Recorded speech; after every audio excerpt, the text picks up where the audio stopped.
এবার ইরানের পক্ষ নিয়েছে 21 মুসলিম দেশ। ইরানের ইসরায়েলি হামলার ঘটনার মধ্যপ্রাচ্য জুড়ে নতুন করে উত্তেজনা ছড়িয়েছে।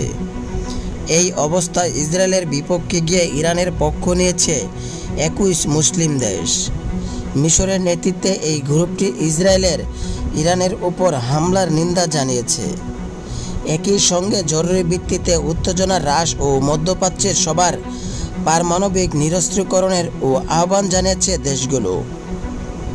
কাতার ভিত্তিক সংবাদ মাধ্যম আল জাজিরার প্রতিবেদনে বলা হয়েছে, বাছাইহীনভাবে মধ্যপ্রাচ্যের সবাই বলেছে গ্রুপটি ইসরায়েলের পারমাণবিক কর্মসূচির প্রতি ইঙ্গিত করেছে, অর্থাৎ ইসরায়েলকেও পরমাণু অস্ত্র প্রাপ্তির চেষ্টা থেকে সরে আসতে হবে।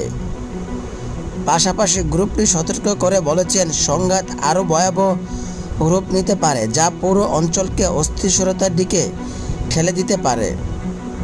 অবিলম্বে একটি সম্মিলিত ও দায়িত্বশীল পদক্ষেপ নেওয়া জরুরি।